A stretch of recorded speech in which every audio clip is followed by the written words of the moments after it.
welcome to another episode of the Speakeasy podcast. My name is Kate. And I'm Alan. We are from reversethieves.com. You can go there to get other episodes of the Speakeasy podcast, as well as other podcasts that we do, and 3 blog posts every week. And if you would like to ask us questions or suggest topics, then you can contact us at reversethieves@gmail.com, or you can hit us up on Twitter on HeSweetRT. And I'm NarutakiRT. We've also recently started a Tumblr, so you can go there. It has a lot of cross-reference to what we do on the blog and podcast, but it also has some of its own content. I've been putting up photographs from the conventions, and I think I'm going to keep doing that in the Tumblr. And if you don't like to use iTunes, I recently put us on Stitcher as well, and you can just look us up there and download us from there. But we are also on X. And if you want to leave us a review on either of those, that would be greatly appreciated. What's been going on the blog lately?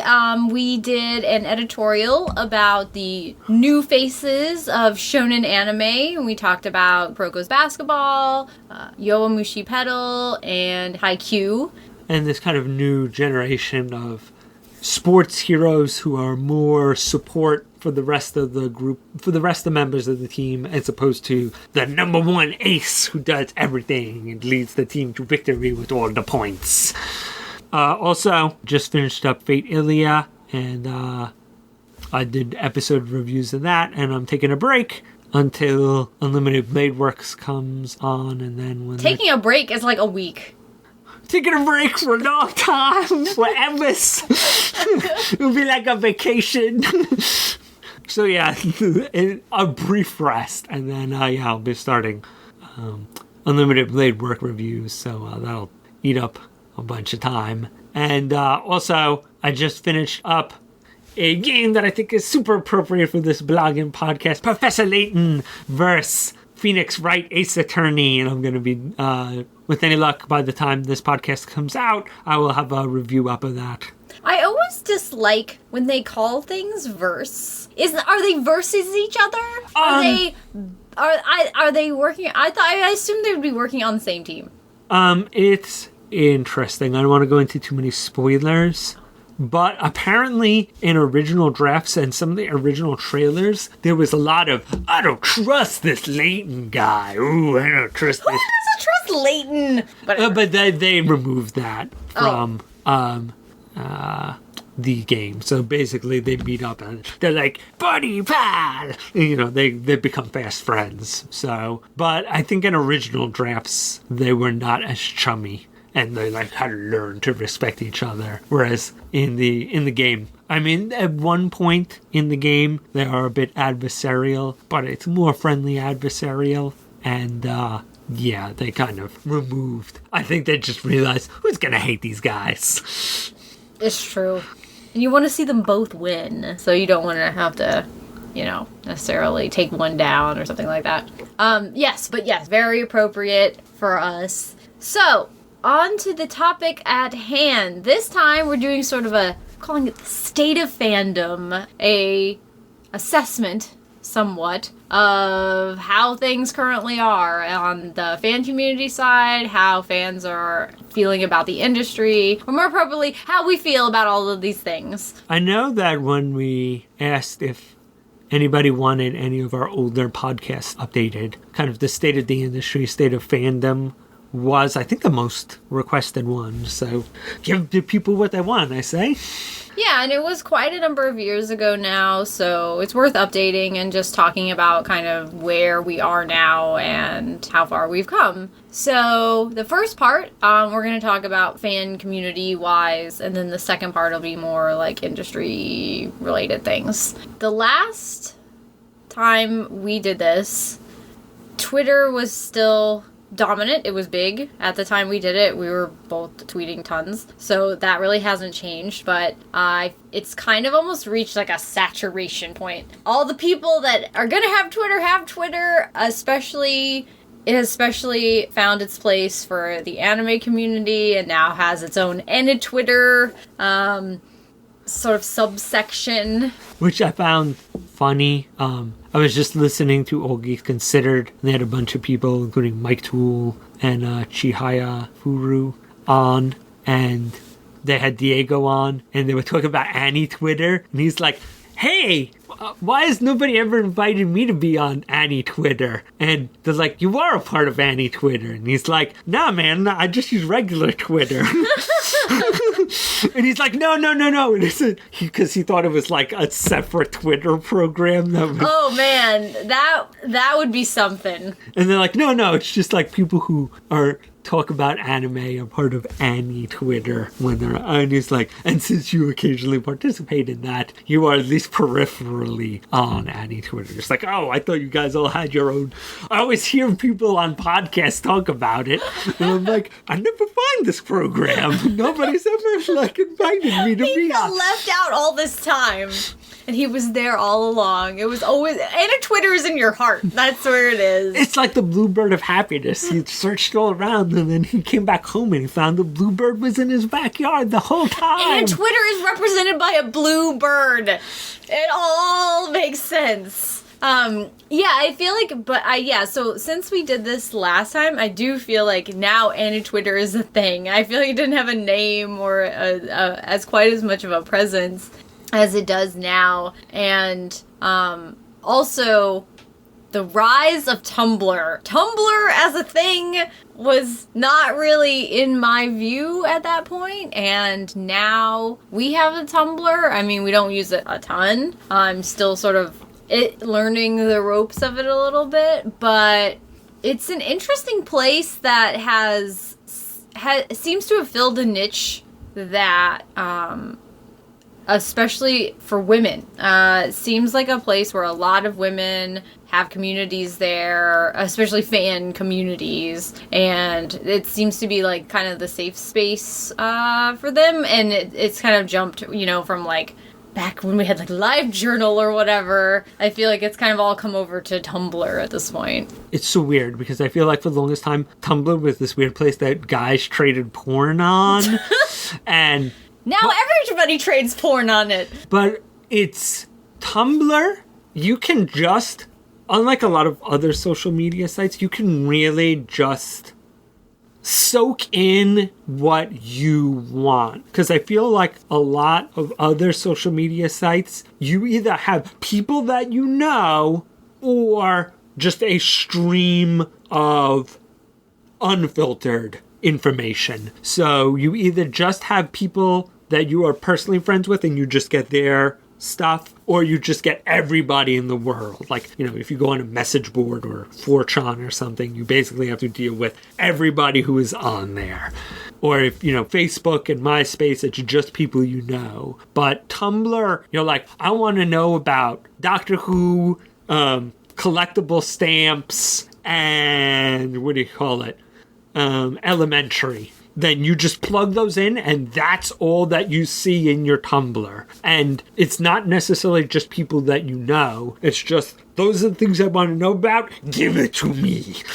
Yeah, it has a really easy tagging system that allows you to create these streams of content that is very specific for you, and it can be everything or anything. Yeah, you're right, it doesn't have to be the people you know, but at the same time you can still filter it in a very specific way. So I feel like everybody who goes in there kind of makes it the space they want to, and I feel like that's possibly why it became so. But I feel like after a certain point, it just became known as this place where women have their fandom. And that kind of overtook any other impression of Tumblr, even if that isn't all of Tumblr. It's kind of what Tumblr has become known for. I also feel like it's known for GIFs, and like it's also known for like kind of like regurgitating content, or like not having a lot of original content. But I actually don't see that as much, because I felt like a lot of artists use Tumblr because it's just so easy to, post images and things like that. And so I feel like a lot of artists use it too. But going back to the women on Tumblr, I think one of the things that helps keep it kind of a safe space is that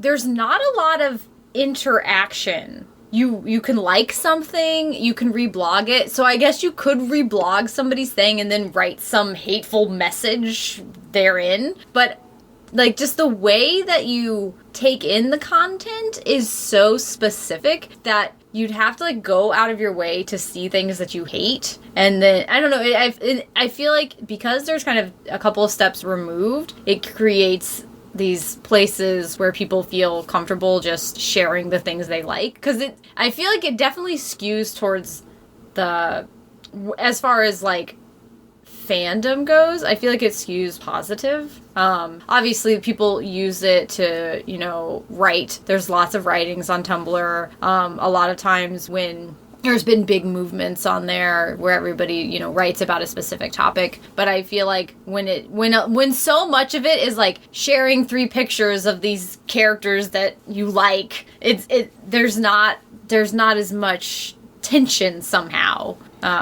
But I also feel like people don't hate watch as much. Like, I've not seen a lot of people like, man, I really hate this person or this movement or this show or idea, so I'm just gonna, like, hate throw it in my Tumblr feed. Like, if you just don't like a fandom or a way a fandom's going, or like someone's Tumblr, you just don't follow them, or you just take them out of your feed.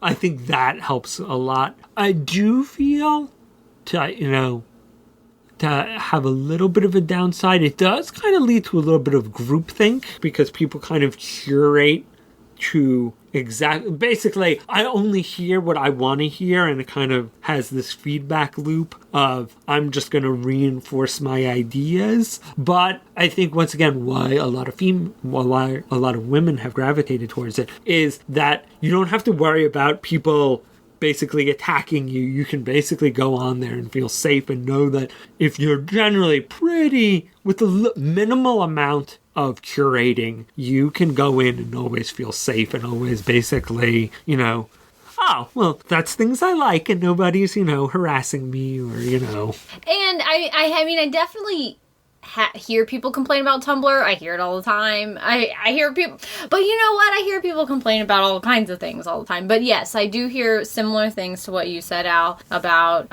sort of the feedback loop. But also I've heard people complain that they're really complaining about what kind of fandoms are on Tumblr. Like, if you want to look for Sherlock-related posts on Tumblr, a lot of them are going to skew towards, like, BL or fanfic or, like Sherlock X Watson or whatever it is. So I've seen people complain because that's sort of, like, all you can find. So unless you're part of, like, the big say ship or whatever it might be about a particular series, you can't really, like, filter it out. So you either are part of that and you want that, or you can't find what you want on Tumblr. Like, for example, I'll use myself as an example.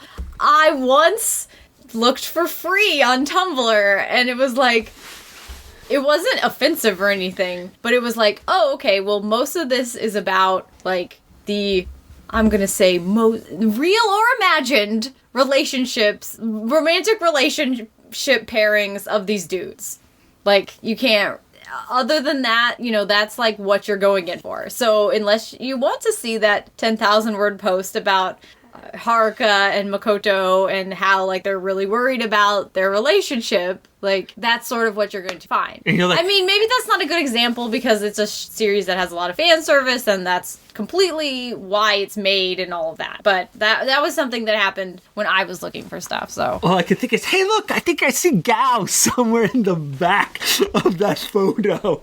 I think she's not actually in it. There's a mirror that's reflecting an image of her, and they didn't crop out completely the mirror. And so I guess there's, like, not a lot of discussion about a specific series, like, as it goes on. I feel like there's a lot of relationship discussion or a lot of pictures being shared, GIFs, things like that. But like, that's what I was looking up, like, oh, well, what are people, like, writing about this? And I feel like for the little that I've spent time on sort of the anime section of Tumblr, I feel like it is a lot of just pictures or random reactions, but not a lot of writing about it. And I know different fandoms and different groups have different ways of using Tumblr, because I've read lots of interesting posts about other topics completely from Tumblr, so I know that that portion of it exists.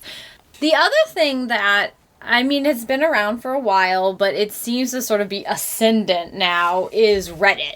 I don't even know, you know, when people started using it, but it's almost like inescapable in the last couple of years. It's so big, it is so dominant, and actually seems to have the ability, you know, like the AMAs really get a lot of traffic and seem to sway things one way or the other. So it feels like a very powerful source, and it has definitely an anime presence, or it certainly has a lot of fandom presence on its site. And many subreddits.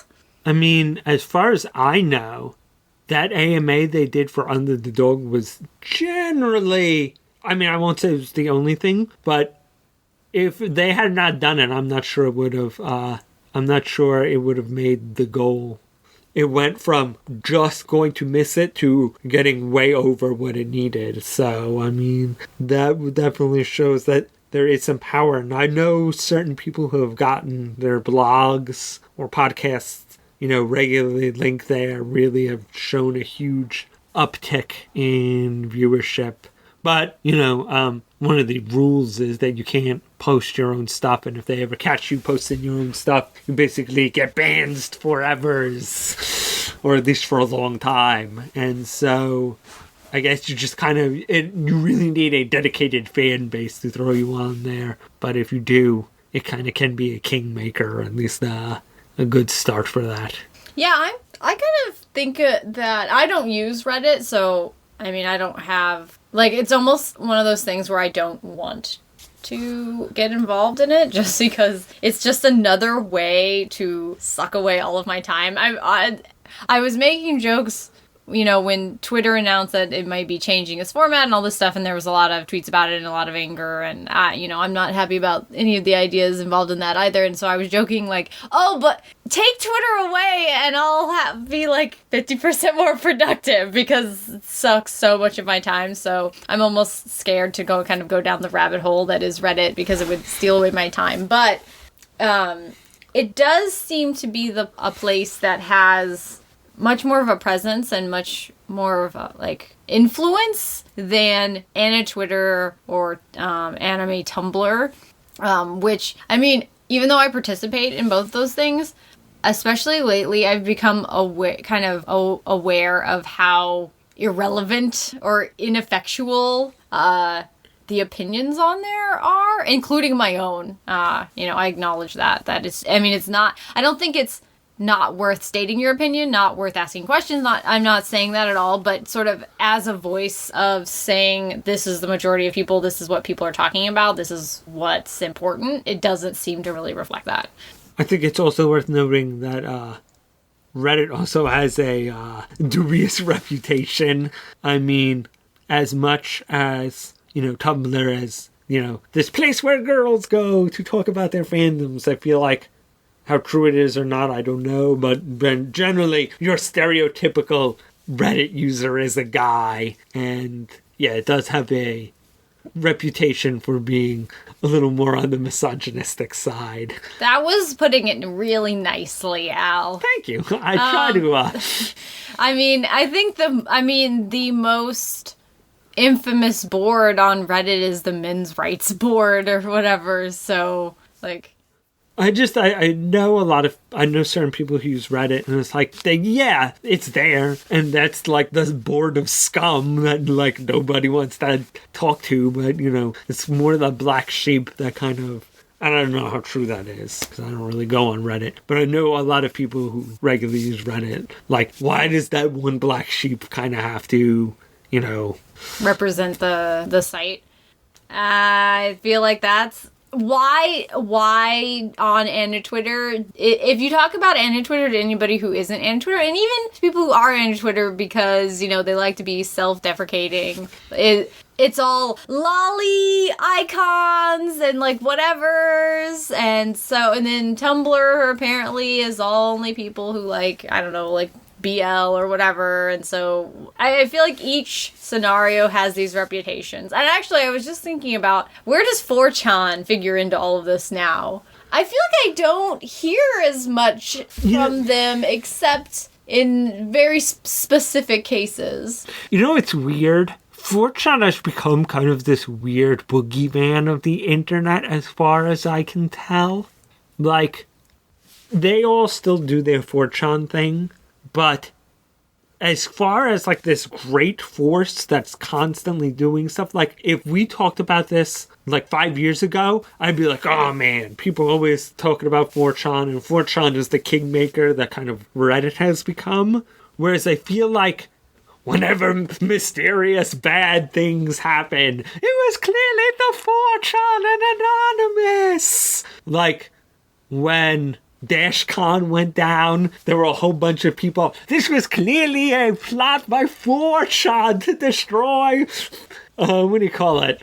DashCon, or, you know, the PlayStation went down. It was obviously Anonymous and 4chan. They're just this weird, whenever anything weird or bad happens and no one takes credit for it, it was clearly them.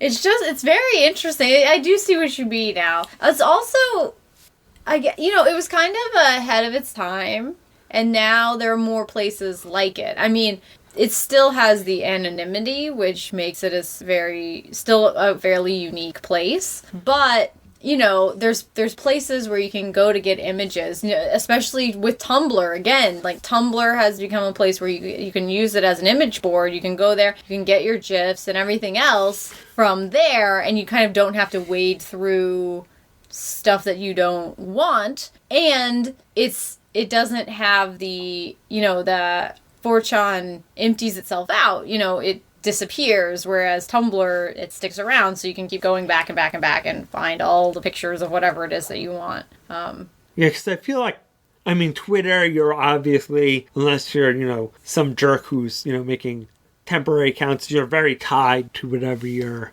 you know, Twitter account is. Tumblr, people really have like a sense of, this is my Tumblr, and, you know, this is what I put out on it.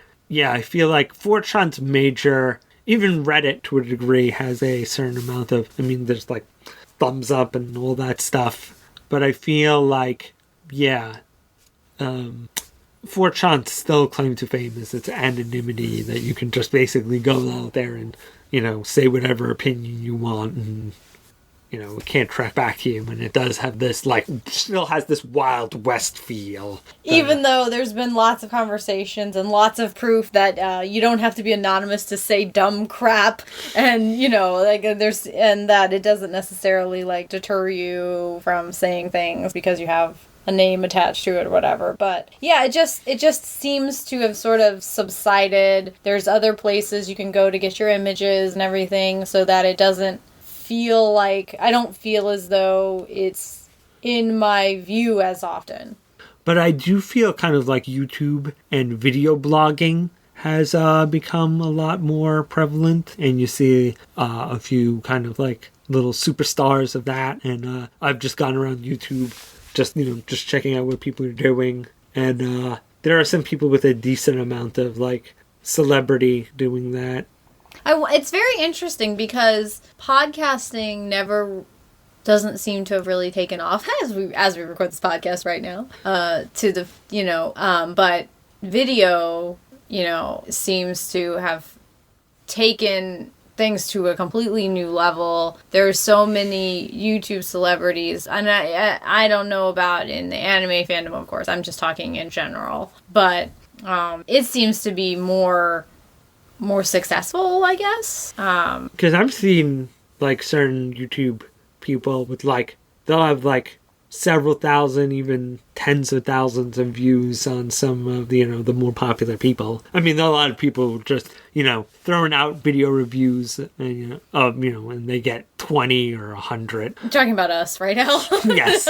But I mean, if, you know, the really popular people can, get 10,000 views on a, on a, especially if it's like a hot new show or and you know somebody who has a name. Yeah, they can get a decent amount of. I mean, they're not PewDiePie with, you know, millions of views, but few things are, you know, video game Let's Plays.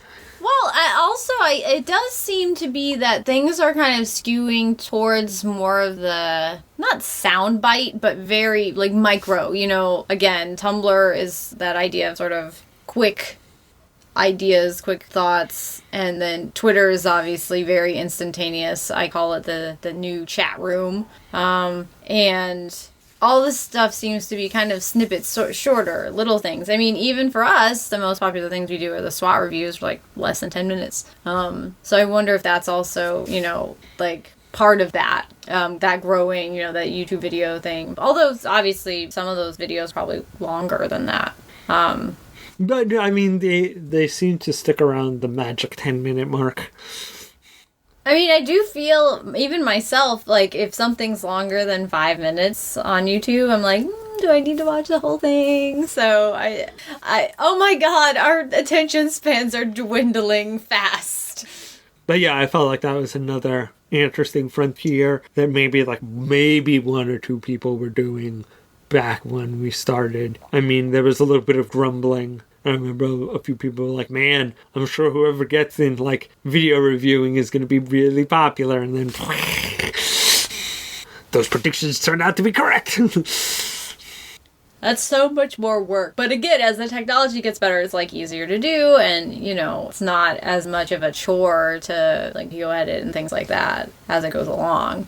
I feel like the community is so connected with each other all the time, but that at the same time, whether you're part of all of those communities or just a couple of those communities, it's still not representative of like the whole. Even if you're part of all of them, I still think it's not quite the, you know, the big picture of anime fandom. And I guess I find that really interesting. I don't know if that, you know, has to do with sort of more that casual fan, but like when I see the book scan and Naruto is #1 again for like graphic novels or whatever, I feel like that to me tells me how little I personally know about like what everybody's talking about and what's going on. Yeah, and I do feel like if you go on Tumblr, you'd assume that, like, these 5 shows are the most popular shows in fandom. And you went on Reddit, you'd be like, these 5 shows. And they'd be, like, completely different. Certain parts of Annie Twitter, these 5. Another part of Annie Twitter, these 5. And, you know, 4chan, these 5. And then you look, and it's like, what? Those are the 5 most popular? There were only, like, 2 in those other lists. Yeah, I mean, I think that we got a funny question, you know, from Twitter, which was like, what anime recently has saved animes? And I feel like the one show that would be on every one of those lists, so I guess it saved anime, was Attack on Titan. You know, like, it's everywhere. I feel like it's the most mainstream show right now. It's the one that my coworkers ask me about because their kids are into it and things like that. So it's become the savior. Whether or not you like it or hate it, it's definitely brought so much fandom back and like created new fans and got people's attention again. But so I feel like that would be the one that would be on all of those lists. Anything else, I don't know what could possibly like obtain that status. Yeah, no. I mean, Space Dandy definitely is worth talking about. Kill la Kill was obviously a big talking point for a lot of people. We just did a JoJo's, wrap up of part 3, but part 1. But the thing with JoJo's, it is totally skewed. Oh, yeah. I mean, Annie Twitter would seriously have you believe that every human being on Earth is watching JoJo's. And sad, but not true. Well, yeah, once again, if you went on Tumblr, you assume everybody is watching free, but... And, and also, I feel like from Tumblr, from Annie Twitter, the sports series that we recently wrote about are so popular, are talked about constantly, and I'm not sure if that it really represents anything, because I think the only one of those three that's even licensed, the anime, is Haikyuu. I think the anime was licensed, but I don't think Yowamushi Pedal or Kuroko's Basketball. I mean, I know I would know if that one was, so I know that one isn't. Yowamushi Pedal, I'm not sure. But, you know, they seem like hot properties, but I don't know if it's, you know, the industry's just wariness of sports titles, or if they're not actually as popular, or what, you know, or what maybe in between somewhere, but like those are super talked about, and then I don't know if that really translates to anything. I guess my point is that like no matter what all the talk is, I just don't know if it like translates to anything at all, like any meaning or any proof of anything. Yeah, because if you went by just the internet, Viz would be fools not to pick up Kuroko's Basketball. But everything has shown that unless Viz is just being dopey-do, that, what do you call it? Totally possible, but that, what do you call it? They seem to have some kind of numbers that go, yeah, just because you guys all talk about it doesn't mean that this show is going to actually be profitable. But speaking of like Viz and other companies, they're also on Twitter, and so there's this overlap. You know, it's not, I guess, you know, anime Twitter isn't just the fans, it's also all the companies, and, you know, they got PR, and even sometimes beyond PR, like, people who work there have their own Twitter that's interacting, but it's created sort of this instant feedback loop to companies, which as a fan is so exciting almost, because as soon as you watch that episode or you read that chapter of the manga or whatever it is, you can get on there and you can tell them directly what you thought of it.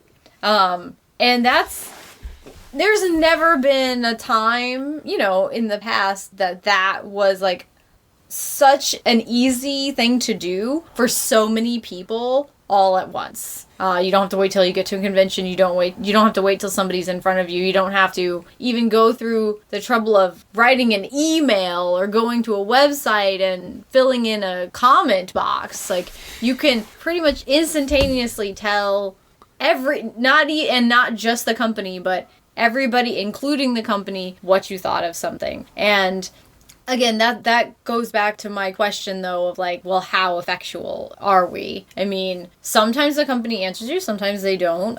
Whatever, you know, maybe ask a question or you just leave a comment. But, you know, I guess there's no way for us to know, like, how significant any of that is. But at the same time, I feel as though it creates an interesting community and somewhat like transparency a little bit. Obviously they don't really reveal anything that you didn't know, but if you're having a problem with something, Twitter's a very interesting place to be, because if you're talking directly to the company, it's public. So if you're saying something and, you know, other people have had a problem with it or agree with you, you know, they're going to be like listening in, or they're going to retweet it. They're going to see what the company says about it. And so there is like this constant public access that can be important. And can both positive or negative. I mean, as an example of something that I had happen recently was with Right Stuff. I got a book in the mail and it was damaged. And long story short, I tweeted to them about it and I wanted to know why they thought that was acceptable to send to me. Other people had the same problem with the exact same book, so they saw my tweets about it. Then Right Stuff answered me directly in the public forum so that then I could retweet it and tell other people. So it was a very interesting exchange, but it also kind of, and it showed, you know, wow, like, I guess it was able to give me a voice and me to feel like, oh, you kind of have to listen to me. I mean, they could have ignored me. They could have, you know, I think that they're a small enough company that they wouldn't have done that. And that also, I think, kind of affects how much of a response you get. If it's huge, you're less than likely to get one. But I feel like it makes any kind of PR moment important to them because you never know what people are going to pick up on or retweet, and then like everybody's going to be talking about this one thing, and as we all know, like misinformation is really easy to spread, so I think that they want to kind of nip that in the bud. Yeah, especially just how things can snowball on Twitter, where, you know, all it takes is like one strong voice to start retweeting what you've said, whether true or not, and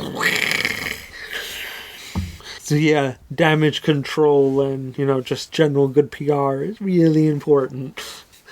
And like I said, I feel like the smaller the company, the more likely you are to get a response. But I've even gotten responses not anime related, but like I've gotten responses from like IKEA and certain, you know, like other companies about problems I've had. So it's not like completely unlikely that you can actually get an answer to your questions, which is, I think it's really cool. And I feel like it's more positive than negative, so I'm taking it as a win as a fan.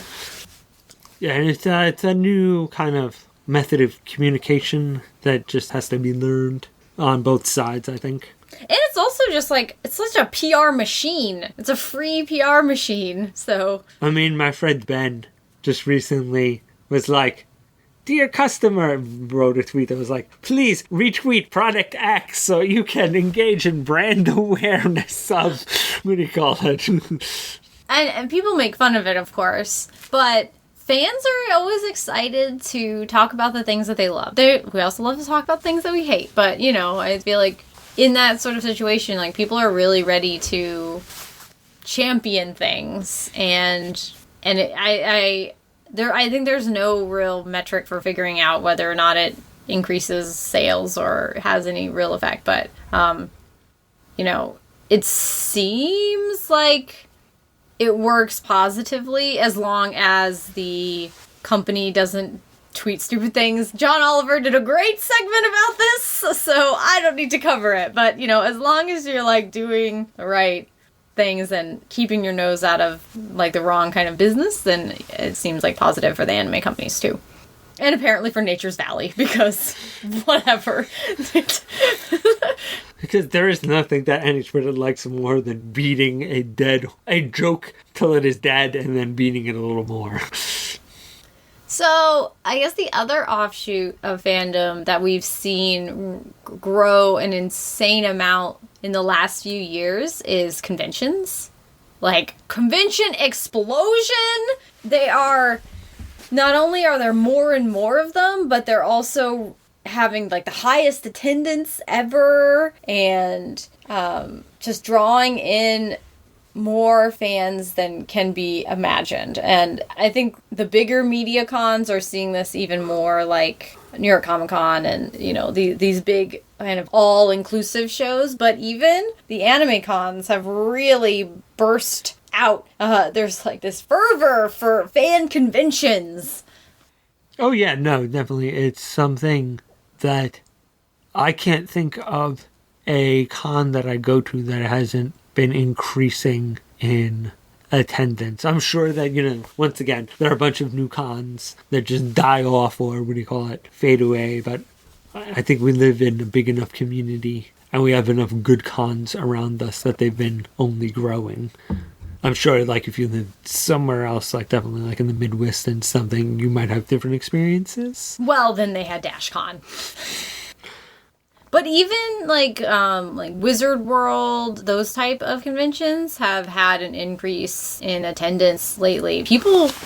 There are more fans of things than ever, and apparently we're all ready to spend our money and to show how much we love things.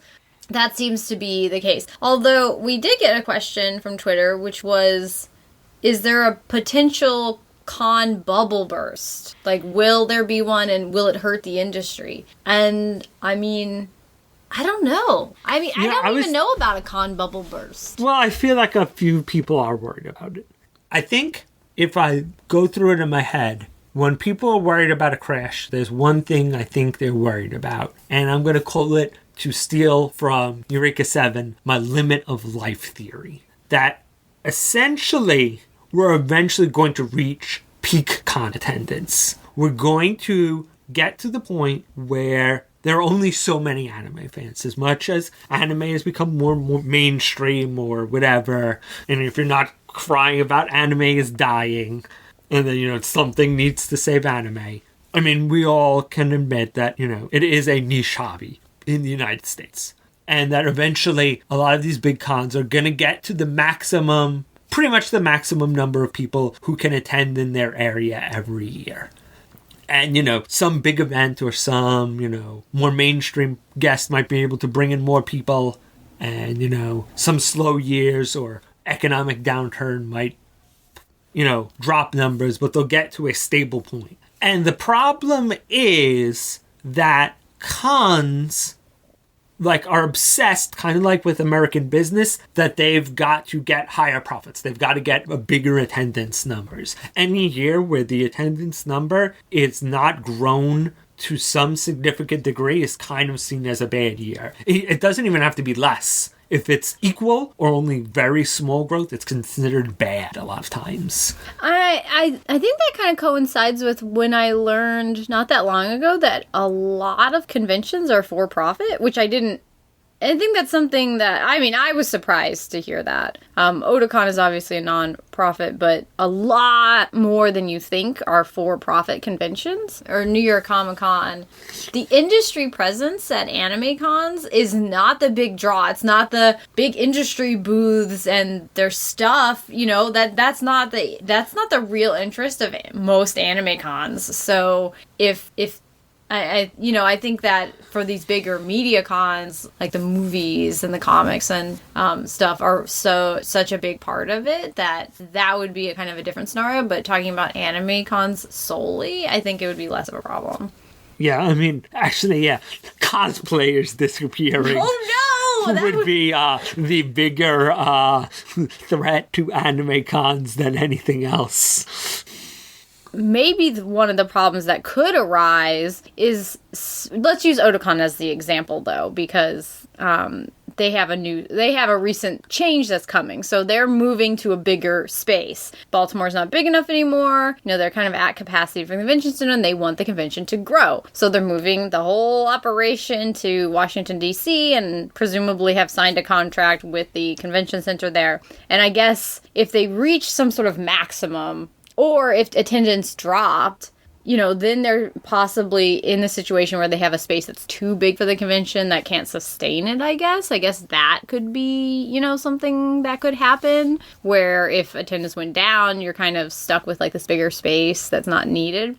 But going back to the question of whether or not it would adversely affect the anime industry, I don't think so. But I just wanted to mention one other thing. I think it also stems from a lot of the older people, because it's mostly older people who run cons, still have this specter of sci-fi cons, which a lot of these anime cons came out of the sci-fi con tradition, and they see sci-fi cons, they eventually plateaued, and then no new young fans moved in, and then their numbers decreased, and now they're just these weird ghost cons that will never achieve the height and they're just waiting for all their old fans to die off as their numbers decrease every year. And I think a lot of them also in the back of their head are really worried that that's what's going to happen, that one day the growth is going to stop and they're going to become the sci-fi cons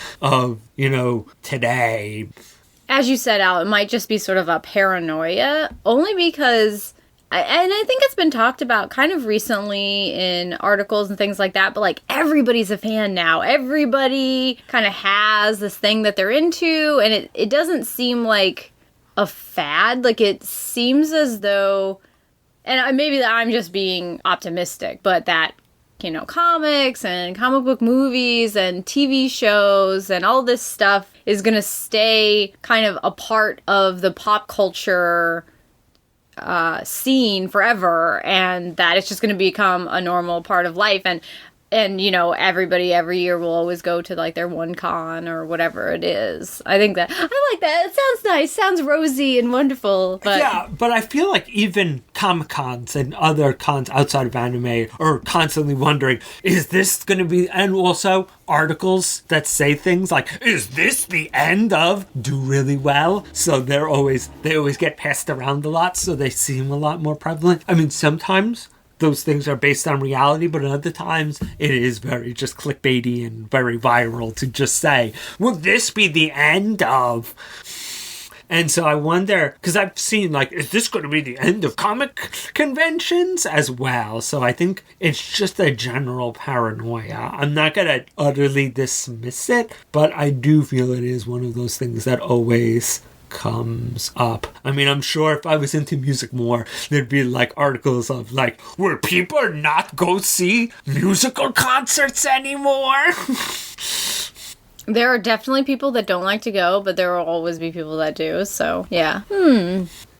I feel like as much as there's this online community and people still like to meet each other, and, you know, sure, we talk about Sherlock or anime or sci-fi or whatever you want online all the time, but there's this want to still physically meet with people, have dinner, hang out. I mean, how many people, and maybe it's just go to cons just to meet other people? How many people go to a convention and never set foot in a panel room or never set foot in an industry, like an industry presentation? So, because I mean, I've been listening to just for Anime Next and Otakon, I listened to a bunch of podcasts of people I don't normally listen to just to see what their experience was, and also YouTube videos of people's reports. And so many people who are not anti-Twitter people, and even a lot of anti-Twitter people's whole con experiences, maybe I went to 2 panels the whole weekend, and most of the time I just hung out with friends, had food, went to room parties, and, you know, maybe saw a concert or a guest thing.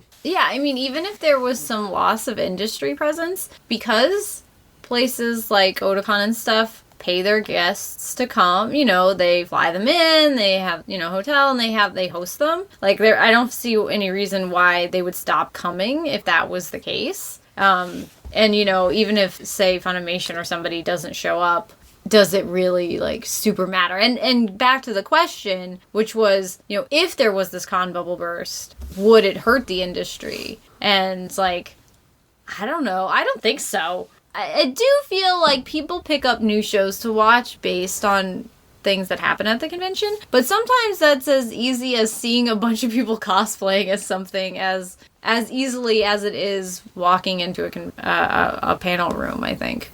Yeah, I mean, I feel more the other way around. It would take a sickly industry that would hurt the con scene more, because I feel like the thing that would most cause a bubble burst or something would be some other place for people to hang out or meet up at that would supplement being at the con. Because I feel like, once again, it's that chance to go and see your friends. And, like, unless there's, once again, the only other thing would be like some even more major downturn in the economy. How fandom basically views itself, how it views the industry, how it views the shows, just how is it just a general vibe change? I know I was talking about this very recently, but the idea of hate watching has become such a thing to be that people say that it's unbelievable. Like, I don't believe you. I'm telling you all right now, that is not a thing. It doesn't exist. It's not real. Like, you just actually like the show, but you don't want to admit you like the show, so that's hate watching. That, in my opinion. And so more of you just pretend not to like Sword Art Online. Exactly. That actually don't. Yes. So, you know, it's like they're embarrassed by it. I think there is more of this self-hatred. It's very interesting because it's almost as if as fans become more known to everybody, and as being a fan becomes a part of so many more people's everyday lives, I feel like then we get the slice. Because it used to be such a smaller niche, now it's sort of grown into everybody's a fan of something sort of thing. I feel like now we have to have like the self-hatred of fandom must come in so that, we got the hate watching and then the self-deprecating fan who's just like, oh, I guess I watched, but what a wretched creature I am. Or this insistence that everyone else is really wretched, but you alone are the pure soul who... Or like, the few people you know are cool, but everybody else in the fandom is a creep, or whatever it is. Because like I was saying, people talk about anti-Twitter, but then they talk about anti-Twitter like they're not part of anti-Twitter. And it's like, no, anti-Twitter are those people over there with like the moe girl icons, and that somehow is like the face of anti-Twitter. So we can't associate ourselves with anti-Twitter because that would be those people or whatever it is. So I guess there seems to be more infighting than previously. I don't know. My major thing that I've noticed that's just changed is I remember like the last time we were looking at fandom, I felt like we had really moved over to being like Japanese fandom where like it's like, what is on this season? Like, really, what's the big show? What's the hated show? What's all that? And I feel like since then, it has gotten even more granular. Like, I feel like fandom shifts on an episode. Like, once again, why I feel like even more so, pacing is always the constant point of discussion. Because now, like, everybody's view of a show so radically changes from episode 3 to episode 4. And like really, if a few people hate episode 3, I've just seen like a wave of people change. And like, then episode 6 wave goes back. And I feel like it used to be season by season. Now, it's gotten as definite as episode by episode. Oh, you made me remember something else that I feel like has... Because you were saying, more like Japanese fans are following what's going on there. Now, especially with Crunchyroll, we get all of these translated polls of like what the otaku's favorite show are in this from this magazine, and like what are the top these things from. And so I feel like not only do we now get to watch all the shows at the same time the Japanese fans are, but now we're getting kind of the information about what the Japanese fans like, or who the sexiest girl is from this, or whatever it is. Like, we're getting all of that also at the same time. Like, I feel like we're getting a lot more translated articles, translated polls, translated everything from the Japanese otaku internet. So we're also kind of experiencing it in that way also. And I wonder how much of an effect that has on the American fandom, and then like how much I agree or disagree is always like a topic of conversation. I do feel like back in the day that was like an occasional like I heard from Fred, who lives in Japan right now, that Lin Minmei is the most popular, and like you'd hear little bits and pieces, and it was mostly like secondhand knowledge. Or somebody pick up a New Type where you could see the poll in there, or, New Type magazine or something. And but it was something that certain people had. Like basically people who would be able to read Japanese and would have access to a Japanese New Type. And you'd hear from them about it. But now it's just basically you go on the news, any English news site, and you find out, like you said, top most popular boys of this season. And so, I think that has suddenly changed the fandom in that way. And I think it's even kind of heightened the us versus them kind of, this is American fandom, this is Japanese fandom, or this is English-speaking fandom, this is Japanese fandom. But at the same time, I feel like it also kind of blurs the lines where it's not always clear know what's what, and even and just American fans having more and more access, because now we were talking about, oh well, now we have access to sort of like all these articles that people are translating about things that are going on, but then also things like Pixiv, which really took off in the last few years, and then now we have access to sort of their fan art internet, and it's all like melding together into one big pot. We're going to take a quick break, and our food for thought is, what is the best thing about being more connected to your fellow fans, and what's the worst thing about it? So we'll take a musical break, and then we'll be back to answer the food for thought, and then talk about some more industry stuff.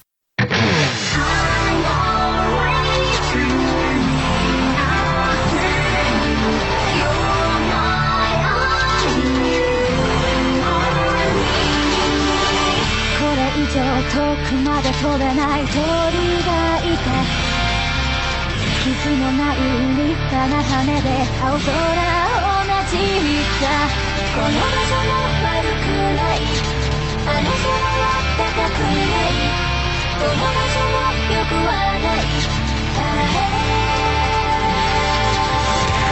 体で感じる速度を恐れてる誰にでもチャンスは待ってるその先へ行けない本当の顔に勝てない本当の顔に勝てない今叶えたい願いが向こうで輝く君がいる瞳映す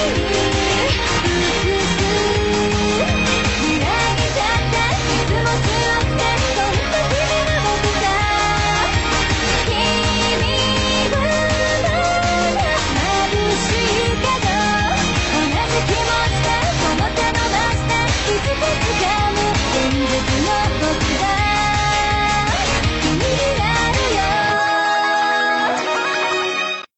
And we're back. So before the break, we told you our food for thought, which is, what is the best thing about being more connected to fans, your fellow fans, and what's the worst thing about it? I think that it kind of makes, it's almost like I can answer the two questions at the same time, because I feel as though being connected is great because it makes the highs higher, but it's also terrible because it makes the lows lower. If everybody that you're talking with is all into the same thing at that moment, it's really fun. It's really fantastic. Everybody, you can talk about it with a ton of people. You really have that interaction. But if the tide turns and people really hate a show that you really like, I feel like it almost becomes this intolerable thing where you start filtering your timeline, or oh, I can't go on, I don't go on this night because that's when the show comes out, and whatever.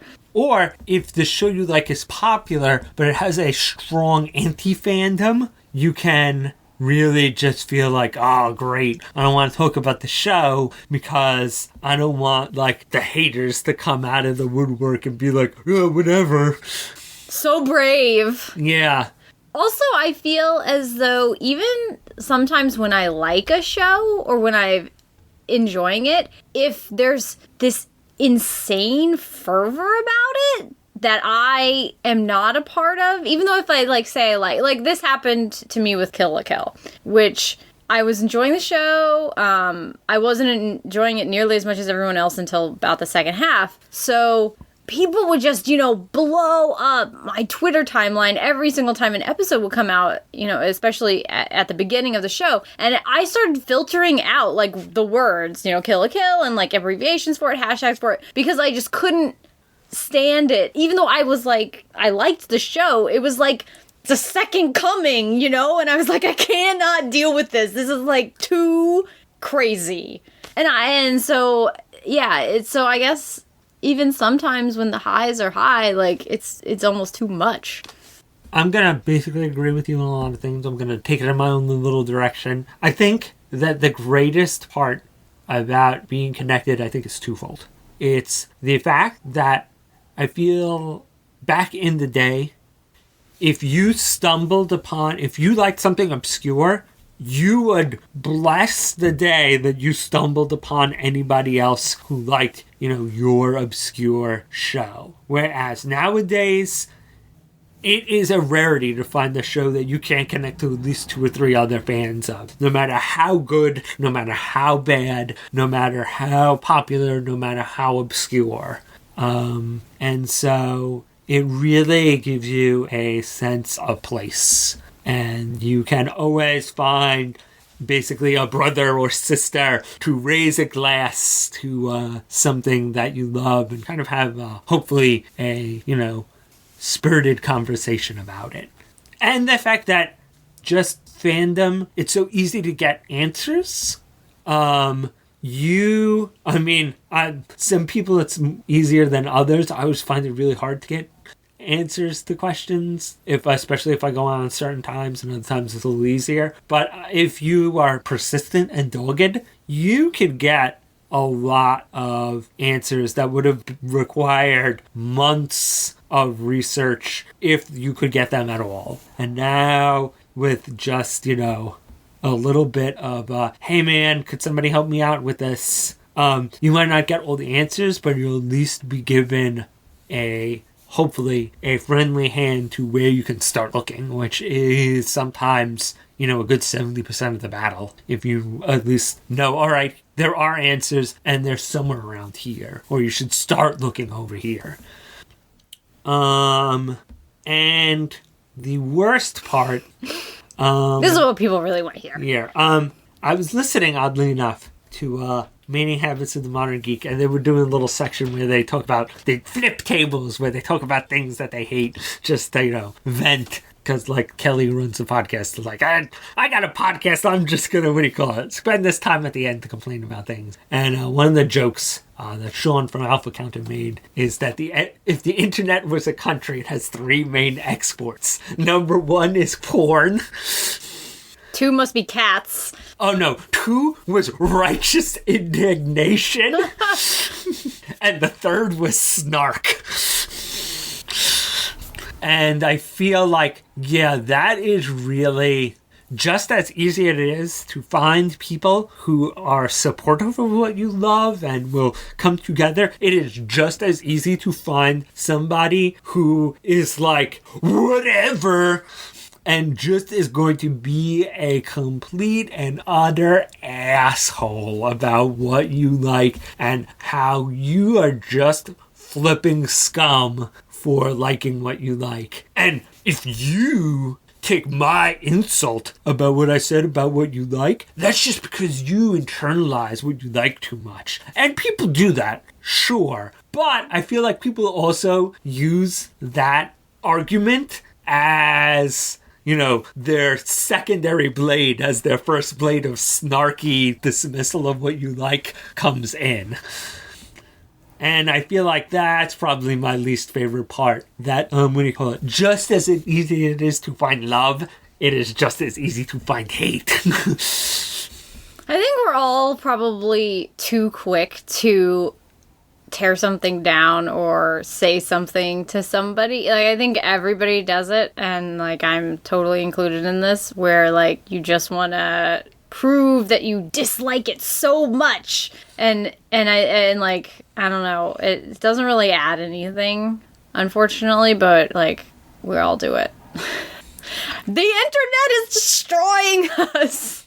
All right, so that's a good wrap up, for talking about the state of fandom, so to speak. And now we'll talk.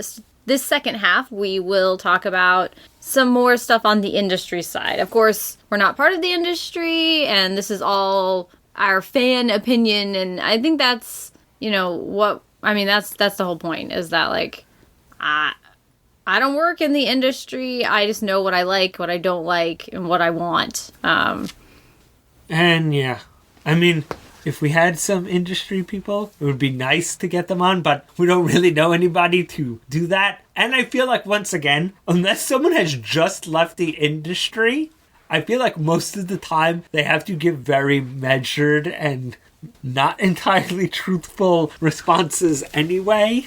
And and even then, if someone has just recently left the industry, they basically they can only really tell you the truth if they just don't care anymore about burning bridges. So, once again, I do kind of feel like on a certain level, we're like that old Onion article where it's like the guy who's like, the outsider view of Hollywood, and all his opinions are wrong, and all his gossip is like completely incorrect. But I don't know. I feel like, if nothing else, I think we're providing what fans see as the industry, what we think as someone around the outside looking at the industry, how we think that it's changed. We might be wrong, but in a way, I think the perception of how fandom sees the industry has changed is just as important. Yeah, I mean, I think, one of the things, and one of the big topics that, one of the reasons we're revisiting some of this is because we did a podcast about sort of the new digital age of anime, and that's changed so significantly since we did that. And I don't think that we've seen a lot of changes from simulcasting. I think that it has become the norm, and that's exciting and amazing. As far as simulcasting anime, it's expected.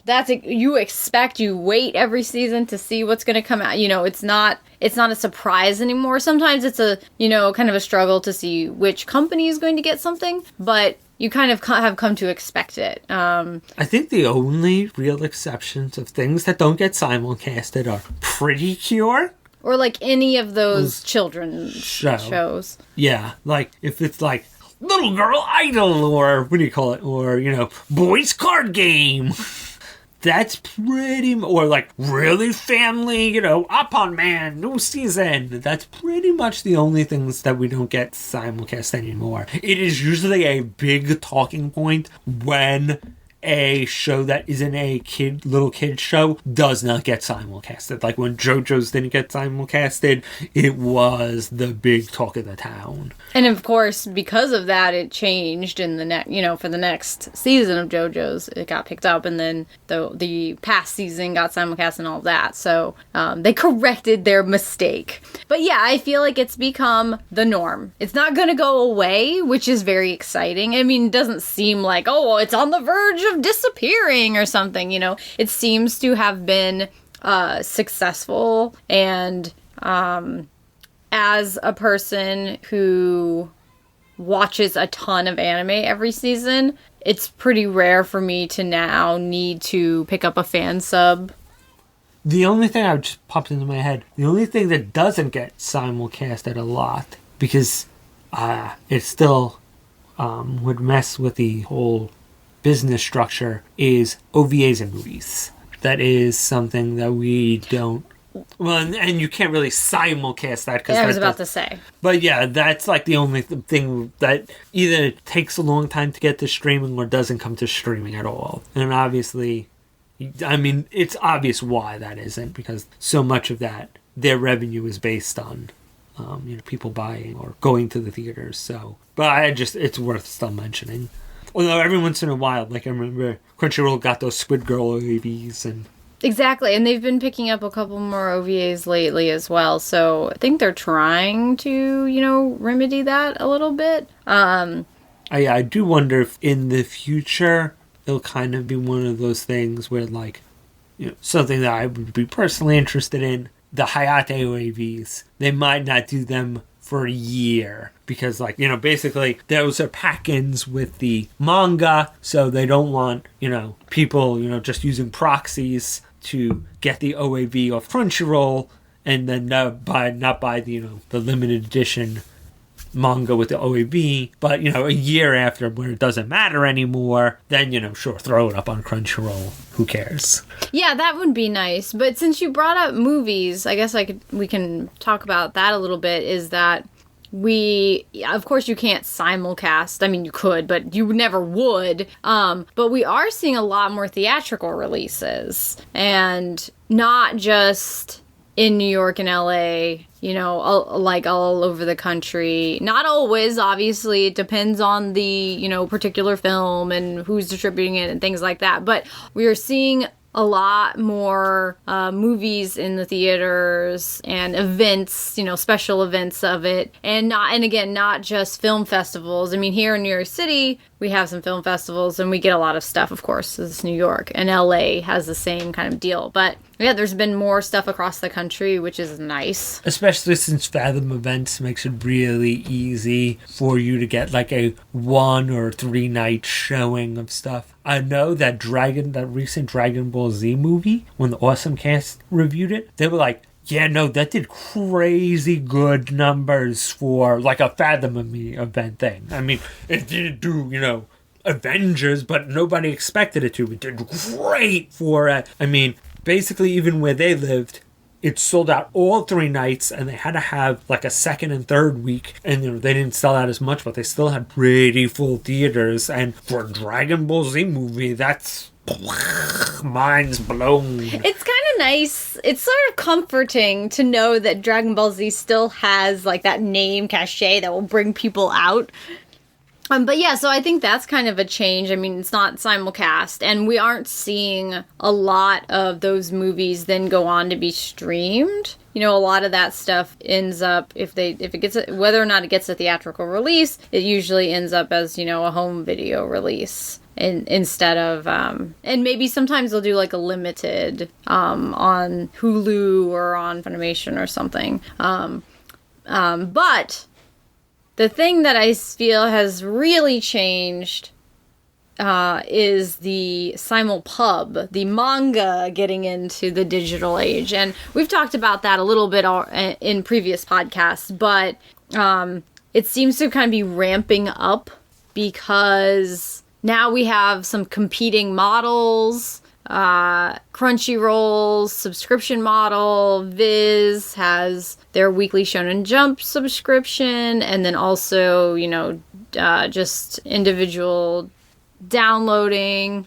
And you're even seeing manga on like Comixology, which has like such a bigger distribution network. So simulpub, although on Comixology it's not a simulpub, but it seems like it's kind of the next wave. More and more. Crunchyroll's been adding stuff every other month or so. They'll get a couple of other titles, and that means that not only are you getting some of the back catalog there, but that means when a chapter comes out in Japan, it's coming out on Crunchyroll. And then Viz just recently announced sort of this, what do they call it, like Jump First or something like that, program initiative, where when their Weekly Shonen Jump in Japan is premiering all these new titles, and only 3 of them have been announced so far, but all of those are getting chapters in the English edition of Weekly Shonen Jump. And we're also getting sports titles, which is, they haven't guaranteed that any of those things are going to stay in there. They're only guaranteeing, like, doing the first 3 chapters. I'm kind of wondering if, after they do the first 3 chapters of the 3 that they've announced so far, if they're going to do, like, a poll or something, and then, like, one of them will be a new title, or, I don't know. I don't know exactly what their plan is after that point to gauge interest, but just knowing that it's going to be kind of something that they are making a big priority is to put all the new titles into the English edition. I feel like it shows that they're realizing that people have an interest in new titles no matter what they are. And I also kind of wonder if it will have any effect on the they do those like weekly Shonen Jump rankings, that if ever the American audience will have a stake in that. I mean, I do kind of feel that Jump has One Piece, so they're not in danger of fading out anytime soon. But I do kind of feel this weird, like, alright, One Piece is good, but Ichiro Oda is not immortal yet. We're working on it, but our science has not yet got to that level. So really, once again, I think even the last time we mentioned this, Bleach and Naruto. Both coming to an end. And Kuroko's Basketball, which was popular and finally is not in threat anymore, just finished. And so, and I mean, that is a magazine that is always hungry for, the next big hit. So yeah, I'm wondering if they're like, all right, let's throw it at the Americans as well. See, maybe if we can, find something that sticks over there as well. Well, I guess they're kind of fighting the, Attack on Titan has really kind of usurped everything. And in a way, it kind of delights me a little bit. Not that I have anything against Shonen Jump, but they've been dominant for so long that it's kind of pleasing to know that maybe they got to fight their way. I mean, they still have One Piece, which will rule forever. But, it's like, I think it's okay to maybe push them a little bit to try something else to, see what they can come up with. Yeah, I do feel like, as much as I love that magazine, their chief rival has been, like, Shonen Sunday, and they've been like, we have not worried about you in so long that it is. And they don't have to worry about them. They own them. They're owned by the same company, so it's irrelevant. Like, I mean, they can compete with each other, and I'm sure, and they do, but, like, at the end of the day, it doesn't matter. But when Kodansha has the king title, they're all like, we must defeat them. One Piece is not good enough. And I mean, it's not as if Kodansha was doing poorly. I mean, they have Fairy Tail, and that has sustained, like, a serious fandom. But yeah, so, I feel like there's a little bit of changing going on, maybe on the Japanese side, and then now we're getting all this simulpub. And even from the Japanese side, we're seeing simulpub. You're seeing the digital magazines and, like, chapters going up digitally from their side as well. So, with, like, Comic Walker and Manga Box and things like that. So they're getting in on it. In fact, it seems like they're, like, a little more, like, the manga side of Japanese side seems to be a little more on to the digital than the anime side, which has, I don't know, because they don't really have any streaming services. They have Nico, but I don't think they have any sort of streaming services the way that we do. Although I don't actually know. I just never hear anybody talking about them, but do they have a Hulu or something? I don't know. I mean, I know there is Japanese Hulu, because I remember Barukamon was actually available on there for a little while. Really? That's before interesting. It was available here. Oh. So I wonder, I mean, maybe it's exactly the same. Maybe there's, like, a whole bunch of anime that people watch on there. I'd be really curious to know the answer to that, actually. But, one thing I will mention, once again, because it is relevant to my interests more than anything else, I did notice that after really kind of garnering a fan following, I feel like it also is a good way for our publishers, kind of like how they've been doing now with the streaming services, of deciding what titles to publish by looking at how much they're viewed. Because I feel like Yamada-kun and the Seven Witches might have had a much harder time getting published if it wasn't for Crunchyroll manga. I know that just from one or two little conversations with people, that a lot of the publishers involved were hesitant to license Miki Yoshikawa titles because she's really popular in Japan and her series are long, but comedy in America, even if it is a little bit, with the fan service, is always kind of a hard sell and a little too risky. But when it's like one of the consistently most popular series on Crunchyroll manga, I feel like they're like, well, all right, as an audience, we're more willing to roll the dice on that. And I think that makes sense. I'm totally okay with that. And yeah, you're right. They've been doing that with anime. They'll simulcast things, but then they won't necessarily get, like, a home video release. So it's a very similar model. And Funimation has done that, quite a bit. Testing the waters. I know it's always hard though sometimes, especially with the anime stuff, because if it's on Crunchyroll, you don't feel like, oh, it's definitely going to get home video release. That means nothing. But if it's on Funimation, you're like, all right, yeah. And then it's just every once in a while, there's just like that 1 or 2 shows that they don't want or didn't do well for them, and you get kind of screwed from that.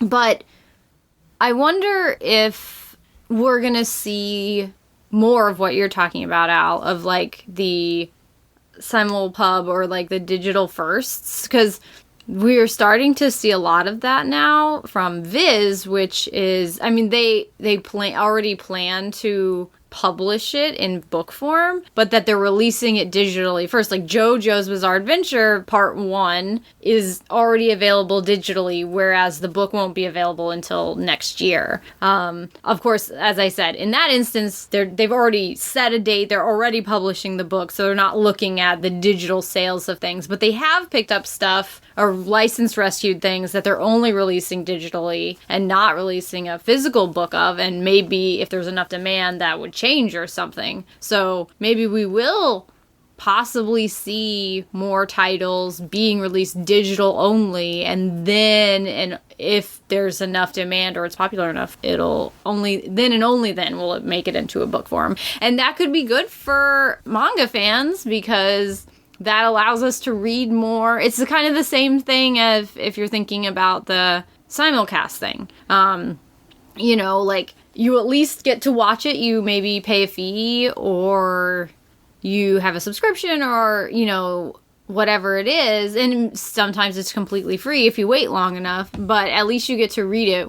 And even if you don't get to own it, but at least you're doing it in like some legal manner. And speaking of that, I mean, how many times now I feel like at least once a week, I see a news report on Anime News Network about Japanese fans like getting arrested for uploading things. It's becoming really frequent now. So I wonder, you know, what kind of effect that's having on the Scanlation and the fan sub side. Although I don't use them as much anymore, so it's not like as apparent to me, except for reading the news. I do know, oddly enough, from my end, that I know that certain Type Moon manga titles are really slow to get translated, because back in the day, people would just go on to, you know, some Japanese site and just download the scans there. But I feel like a lot more of those sites are disappearing and it's becoming a lot less common. And there's a lot more thing in the Type Moon, hey, could somebody buy these and then like basically cut up their book to scan them in so we can translate them. So I do know at least a little bit in that one specific instance. I know that's becoming, it is frightening a lot of certain people away from uploading scans. I was also thinking about how, you know, you were kind of mentioning earlier, Al, that anime is becoming, you know, more mainstream again or whatever. But I think the best example of that is really how much more anime you're seeing on these big sites, these big mainstream services. Obviously, we have the return of like anime on Cartoon Network, and Attack on Titan has like blown up everything. So you have that. But then, as I mentioned before, now Hulu has such a huge anime catalog. I mean, they have a huge catalog of a lot of things, but you know, it's right there. Comixology now has like a lot of Viz manga and other publishers' manga on there. Netflix actually went out of its way to specifically license Knights of Sidonia and put a dub, and basically, here's the whole thing, Netflix style, just binge watch this. And it is a show that is not Attack on Titan popular, but I've seen Knights of Sidonia pop up in conversation where I would not normally expect it, just because it's on Netflix. And they kind of, since it's, you know, Netflix, you know, premiere and exclusive, they're a little more eager to push it. One of the game and like comedy things I watch, Loading Ready Run on YouTube, they randomly, the one female member, Kathleen, was mentioning that she was watching a lot of anime, and everybody else on the group was like, "Did you watch Knights of Sidonia?" She's like, "No, I haven't." And they're like, "You gotta watch Knights of Sidonia!" And like everybody else who wasn't normally anime fans had all watched that show. So I feel like, once again, it's not Attack on Titan level, but that is a significant thing just because it's Netflix. So I think it's almost like it's coming back around, you know. Anime was starting to come in the mainstream, then it dropped out of sight, and now it's kind of coming back again. It still seems to have all the old stigmas and everything else attached to it, but it's still coming back. So I think that's a big change, no matter what people are saying about it. Yeah, and once again, it's back in places where people view who are not the hardcore of hardcore, and that's the important part. I mean, once again, I feel like a lot of those stigmas are just, you know, I feel like those stereotypes are going to be ingrained in people's minds for the foreseeable future, but I feel like if, you know, kind of certain shows are accessible to people, they will find their fandoms. Once again, as much as, you know, no one claims to be a fan of, you know, booby fighting shows like Hitosen and the such. Please, they're the best-selling things on PlayStation Network. When they are in the right market and easily accessible, people will watch those shows. And the same thing with Knights of Sidonia. It is a show, when it is in the right place and it is easily accessible by people, people will watch it. And then they'll make their jokes about anime being all, you know, Pokemon and tentacle porn. But, and you know, now little sister fucking. But, you know, when the certain shows are in the right place, they get their fandom. And we're kind of getting those shows back into the right place every once in a while. It's new places, but they're there. Speaking of throwbacks, though, have you noticed that now we're starting to get back to crazy physical releases of titles? Like, that we're getting the crazy box sets that are super expensive and they come with all this junk. And, you know, it was one of those things, it kind of reminds me of how in the 90s, comic books exploded themselves by having all these variant covers, and it, like, did horrible things. And I feel like the anime industry did a similar thing. They, like, made all these crazy box sets for tons of shows, and it was, like, terrible plan, and it exploded back on everybody, and everyone was like, we'll never do that again! Well, let me tell you, comic books are way into variant covers right now, and suddenly the anime industry is really into, like, putting a whole bunch of junk with stuff. I mean, I think that maybe they've kind of gotten the measure of it a little bit better, and it's not everything. You know, Sentai and, like, Discotek are releasing generally pretty stripped down releases of titles, so it's not, like, everything. But we have NIS America, which releases beautiful box sets that I really enjoy. And then Funimation has released some crazy expensive stuff, like that Psycho-Pass set and like Ghost in the Shell stuff that they've been doing. And then they did like that Kami-sama Kiss. I don't know if that's out yet or if it's coming out this fall. Comes with like a bag and, you know, like postcards. And I mean, it's just such a throwback. It's very interesting. Was Kami-sama Kiss that popular? I mean, that was a fun show, but I didn't realize it was that crazy popular. I was really shocked when I saw the announcement for that box set because I really enjoyed the show, but I'm not buying that. I don't want all of that stuff. I liked it, but not to that kind of point of, you know, like I need all of these physical extras. So it's very interesting what choices they've made and how that's going to pan out. And I wonder if that's, you know, again, is that going to stick around or is it going to go away because it'll blow up in everybody's faces? But, you know, it seems to be working for God knows what reason for Aniplex of America. So whatever, guys. Well, once again, I think it works for Aniplex because they basically sell you what they've already made in Japan. Although I did see that announcement that they're releasing Gurren Lagann single Blu-rays or whatever it is, and not... But they're still, like, Aniplex-like. They're just Aniplex light prices. Yeah, yeah. It seems like Aniplex releases their crazy expensive sets, and then if those sell well, then they just release their only moderately insanely expensive sets. But yeah, I feel like somehow we've returned to form on that, and I'm not a fan personally of it. I want things mostly at a really good price point, and and it's, you know, I'm already paying for these streaming services, so like I only really buy the things that I super love. So maybe that's the idea, is that, well, the people who buy these are gonna super love them. I don't know, but I feel like the happy medium is NIS, where if yeah, and I do buy those because I feel like NIS gives you a bit of razzmatazz, and it costs more, but you don't feel like you're, you know, making a major investment. You feel like you're paying just enough for quality, but not enough for extravagance. And I feel like that's like where I'm happy.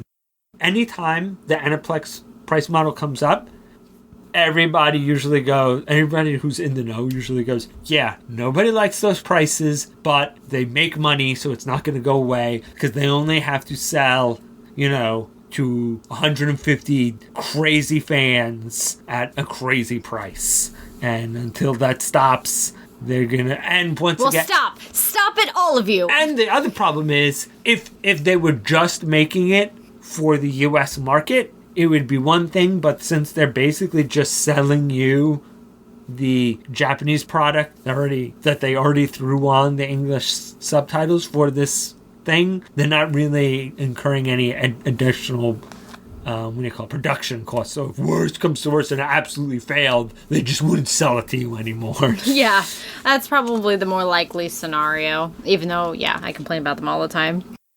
The other place we're seeing these crazy releases is through crowdfunding. I think we've talked about crowdfunding a bit on the podcast, and about how, you know, it's the new way to do things and everybody's getting in on it. And I think, you know, we saw that even more with Under the Dog, which recently finished up and made like over $800,000. But you're starting to, you know, in these campaigns, as the prices go up or as the numbers go up, you know, a lot of times you're getting all these physical extras, or you get the art book and the soundtrack and everything else. So it definitely seems like people want those things, because it always comes up as like a request. And just recently got the Time of Eve, like pretty much like the final update. You know, they're going to start mailing things. So we're getting, you know, and again, that's something that's coming with a book and all this other stuff. So it's like a pretty exciting time. But I love the crowdfunding thing. I'm much less skeptical about it than the last time we talked about it. And, you know, you also backed Santa Company, which is, and I mean, I know you didn't really super care, but there was the whole Bubblegum Crisis Kickstarter, and I remember the big thing about that was the fans decided what extras came with it, and how, you know, basically any surplus money was spent. And, it was interesting to see what they picked, you know, what they thought was priority and what they thought wasn't important. I know that we've seen, you know, a little bit of manga licensing being done on Kickstarter, especially like a lot of Tezuka manga and stuff like that. I'm surprised that we haven't seen growth in that. Like I haven't felt like we've seen a lot more licensing stuff. So I guess we've seen it a little bit. I guess I thought it was gonna be happening a lot more. You know what I feel?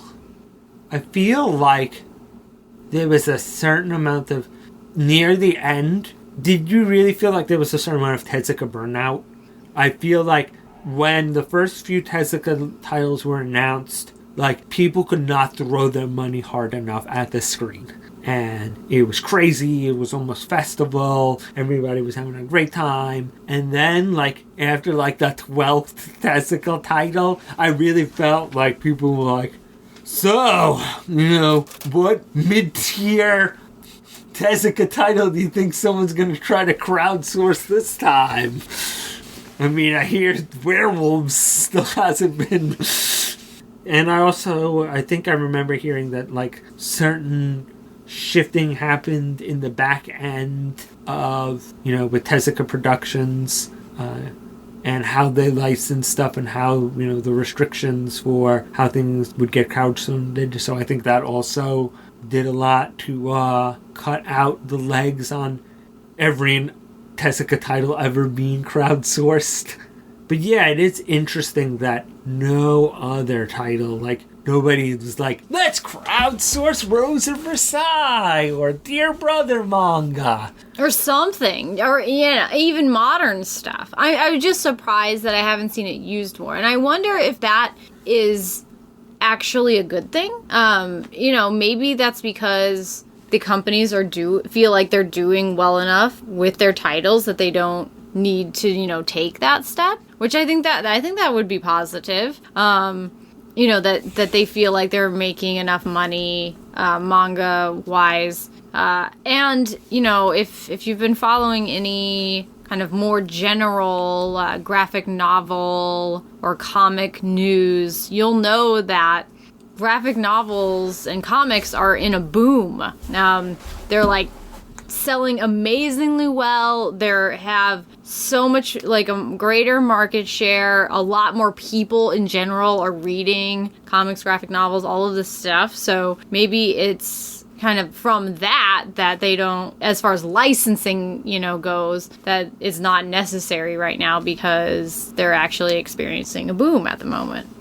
This is total pulled out of the dark side of the moon kind of speculation, but do you think it possibly has to do with the general satisfaction levels of the fandom? Because I feel like, once again, I can't say that I'm on the pulse of manga readership, but I do feel like the manga fandom, I don't feel like it complains as much that nothing is made for me anymore. Oh, the titles are all for, other people, but where is the things that I like? So I feel like, I wonder if the anime side is getting more of that, because once again, how often do you hear anime fans complaining about, oh, why aren't there anime made for me anymore? Whereas I don't really ever hear, you occasionally hear that battle cry among hardcore manga fans. That kind of jadedness is just comes in cycles, and especially with certain people. But you get what I'm saying, that I wonder if that also has to do with, there's a lot more crowdsourcing for, titles getting releases and for titles being made just because of that general malaise in the anime fandom. So even though, as we said, we haven't seen a lot of manga licensing going on through crowdfunding and stuff, we have seen some anime licensing, mostly with Anime Souls. Obviously, we had some Kickstarter stuff going on too, but Anime Souls is the big one that seems to sort of have been successful. There's been a few, that have gone all the way. It seems very hit or miss. You can really judge what the old school fandom treasures, or at least is interested in seeing all of, and what it kind of doesn't care about. Because I feel like Creamy Mommy got decent support. Dear Brother got crazy amount of support. And pretty much anything mecha, oddly enough, I don't remember, didn't really do that well. So I think you can it tells you where people will put their money where their mouth is. And now they've started doing things where they're trying to crowdfund just to stream some titles. So, it's kind of a up and down. I feel like it's the main one that's using the crowdfunding for licensing, but I don't know if it's, been that successful trying to do it. So I feel like the Kickstarters have been really successful when they have happened. But I feel like they're a little more focused, and they usually only go for titles that are either new and theatrical or have this kind of big fan base, whereas I feel Anime Souls is very experimental, and so it's easy to be dismissive of the stuff that fails, but I think they're just trying to see what people are willing to put up money for. because it's a lot of people will say that they'll put up money for stuff. I mean, that's the old problem. But the question is, will they actually, when the rubber hits the road, what will they actually support? And I think that's the more interesting thing about Anime Souls, showing where the fandom is right now and what they'll actually support. And I mean, I appreciate them. I supported Dear Brother, and I'm very happy that I've been able to get that. So I'm like on board with the program, but yeah, I definitely don't go in for everything that they're doing. The other thing that seems to be sort of up and coming, and I don't know if we're at a point where how much success we can gauge from it, but we're seeing light novel licensing go up. Tokyo Pop licensed some light novels in the past, back way long ago, and it didn't do too well for them. But now, especially Yen Press is just like all over all over the light novels. Well, I mean, and a few other people getting into it, but I mean, so many more anime are being based on light novels. I mean, the original formula would be you either had an original concept or you were based on a manga. And then light novels kind of grew into this force in Japanese media. And now, once again, there are so many titles.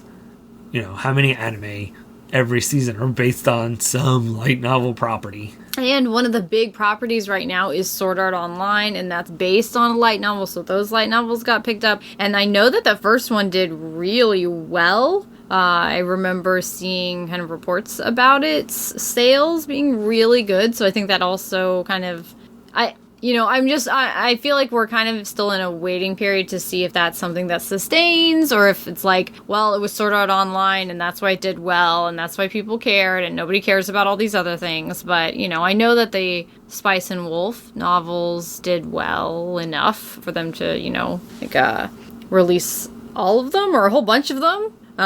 So as far as I know, they're still putting them out. I really should pick those up. I really like that series. I don't know. It's one of those things that, I'll just get around to getting that one day. I don't know. I feel like even though I enjoyed the first Gothic light novel fairly well, I'm just not that crazy about the few that I have read as far as the language goes. I did like the Kino's Journey one. I mean, I guess the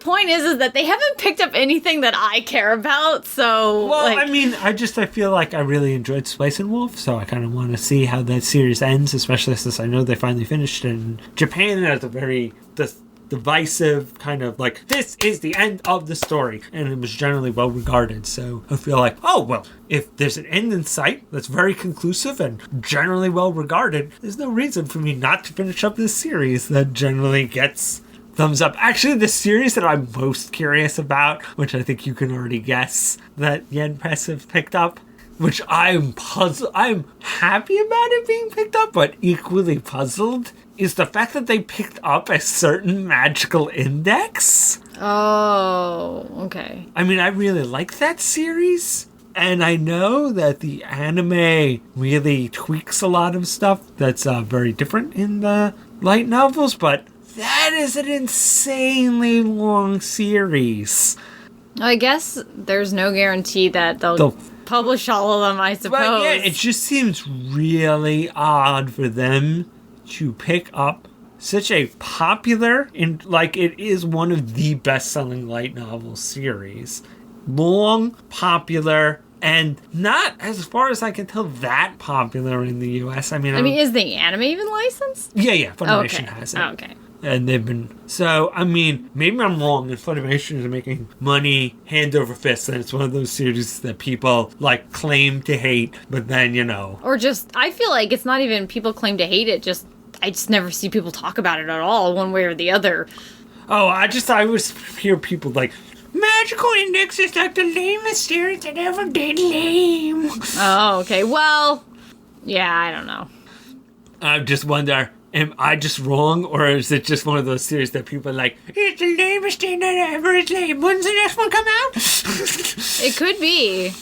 I feel like there are definitely light novels that I'm interested in, and I don't know. I guess I've given up on them being licensed. So I get, but you know, maybe we're in a new era and that's gonna change, because as much as people make fun of light novels, there are definitely some really highly regarded ones out there that aren't just like fun, wacky, whatever, you know, I don't know. Like, I feel like now, you know, because right now, what I picture in my mind when I say light novel is not good. It's not good, guys, because, you know, whenever you see that anime and it says at the bottom, based on a light novel, you skip it, don't you? You're like, oh, you know what, let me just go to the next one. What's this next one about? That's me. So, and that's kind of where I've gotten to with it, but I know that is not everything. And so, if I'm putting out my request, obviously I want the Baccano light novels, or, you know, anything by that guy. So Red Dragon, I gotcha. Whatever.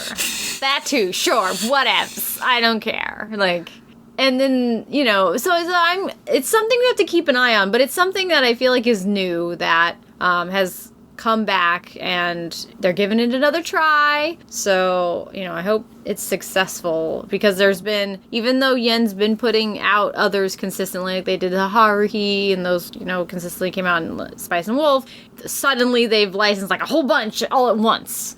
Like, yeah. Devil's a Part-Timer. Yeah, I mean, that's one I'm looking forward to as well. But, yeah, I am a little worried that they've bit off more than they can chew. Like, them picking up Sword Art Online and Excel World is pretty much like, all right, that was a no-brainer, good move. Obviously, when you got those sales, like, you know, it proved it. But, like, a lot of these other series, I'm like, yeah, like, Sword Art Online selling really well does not mean everything else will. Because I remember when the last time they tried this, like, I think I remember, like, the Full Metal Alchemist and Naruto light novels sold really well, but all the other ones were like, the numbers, they burn my eyes, they are so horrible, the sales. So, yeah, I'm just a little worried that that's going to be the case. Like, Sword Art Online will sell, you know, decently well, but, you know, Magical Index will be like me and 5 other people who buy that one. Yeah, maybe these high sales for these very specific titles are driving these licenses, which can be a dangerous proposition. Because also, you know, Vertical licensed that Attack on Titan light novel. I'm sure it'll sell horribly. I mean, it's Attack on Titan, who cares, right? I'm sure that's going to sell massively. And, you know, but then it's like, well, it's because it's got the words Attack on Titan. So if you want to change the name of everything, so if Yen Press wants to change the name of everything to Sword Art Online, a certain magical index, Sword Art Online, you know, Devil's a Part-Timer, whatever, like, if they want to put the word Sword Art Online, like, on top of it, I guess, or, you know, but, yeah, it's just something we have to keep an eye on. I'm curious to see how it goes. I hope it's positive for everybody all around. Yeah, because there are some real diamonds in the rough. But yeah, I feel like part of me is just worried that the only thing that's going to sell is Sword Art Online and like Irregular at Magic High School, and like anything that's good doesn't sell, and you know, then light novels die again in the US. Well, speaking of all these industry things, I guess, you know, questions about translation we got asked about. Kit Flowerstorm asked me a question that was a little different, but I modified it for the topic. So what do you think of translations that have and how they've changed over the years? I mean, that's a sticking point. And also, just what do you feel the fandom? How do you feel people prefer their translations, you know, with the sake, you know, as opposed to how much should it stick to, you know, really literal translate, as literal as possible, or as, you know, colloquial as possible, easily readable or listenable as possible? So what is my preference, and then what do I think people want? Well, how do you think that... Oh, how has it changed? How has it changed? What's your preference, and what do you think that people want? Man, I don't know. I guess I'm not sure about the first one. I mean, I think that translation, I guess it has changed the way that they go about it. I feel like people now want them to be more Japanese. I mean, if we're talking about, like, way back. I feel like people want the honorifics, you know, you want, like, the more authentic translation. I guess it leans more towards, like, a literal translation, whereas, like, I feel like I've seen the most backlash when there is more, like, Americanization of things. I feel like that's when I see the most backlash. But I don't know if that's because, like, we're all weeaboos or whatever. This is somewhat on topic, I suppose. But don't you hate, I super hate when I hear people call a series by its Japanese name, even though it has, like, a very specific English name that, like, everybody is aware of. Gosh, I hate that. People do that with Attack on Titan all the time. It's like, stop it! You, like, stop.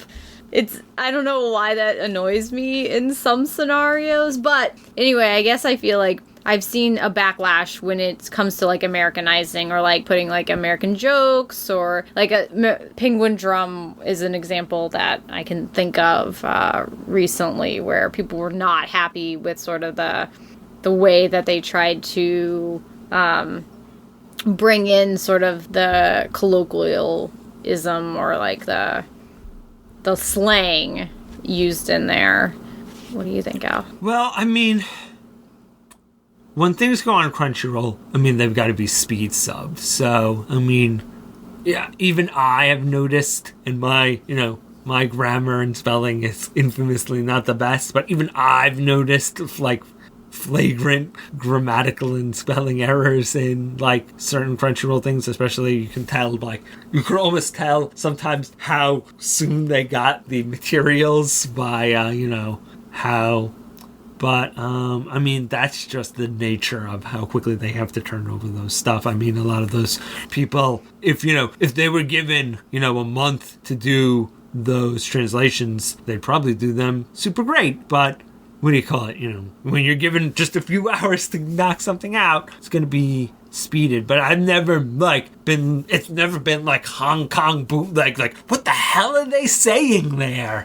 Yeah, and I feel like I feel like with anime, actually, if it's just like a speed sort of scenario with, like, some grammar and, like, whatever, like, it doesn't bother me nearly as much. I'm actually way less worried about the anime translation than I am for a manga translation, because in anime, at least I still have, like, character voices for inflection, for emotion, for all of that stuff. Whereas, I mean, obviously in manga you have the image of the character, you have their facial expressions and their actions to connect with it, but I feel like a stilted or weird translation in manga comes off way worse to me because, like, it's so important, like, I feel like it's a little bit more important to the context of the manga, whereas the anime, I feel like you have so many other elements to give you that context that unless it's, like, really bizarre, it doesn't really bother me that much. The only other thing that I can think of recently is with JoJo's, where they're saying one name, but then it's subtitled as a completely different name because of, like, copyright or whatever, like, which, like, honestly nobody would care, but apparently they think everybody would care, so they change a lot of the names of characters in JoJo's in the subtitles. Well, I know it's also to help them match up with the video games that do that. Oh, okay. Because I know that they changed a lot of the names in the JoJo's fighting game, but they kept Polnareff, and I think they named him, like, I Fell in, what do you call it, the fighting game. Oh, that's interesting. So, yeah, I mean, again, it doesn't really, like, I don't really care. I just notice it. So, I don't know, you know, I don't know how other people are feeling about it. I feel as though I don't see a whole ton of discussion about the way things are translated, but that's just from my personal viewpoint. Every once in a while, something will come up, like a name. I feel like it only comes up when something is really egregiously bad. Yeah, I mean, plus I feel like the major offender that most people got upset about being Tokyo Pop in manga is no longer around. And you could argue like who's the best and who's the worst in modern translation, but I feel like Tokyo Pop was kind of notoriously infamous for nobody can agree on who's on the top, but when it comes to major manga publishers, who's on the bottom was always Tokyo Pop, and kind of them being out of the game, I think, makes who's on the bottom a lot more subjective. Well, also, I don't know Japanese, so I only really know how I feel about, it's like readability. And it's one of those things where when I don't like the readability of something, I don't know if it's the translation or if, no, the translator did a fantastic job. It's just written this way. I mean, I have no real sense of, or maybe it's like a combination of the two or whatnot. But, since I don't, I'm coming from a completely like English speaker's perspective. So like, I don't know.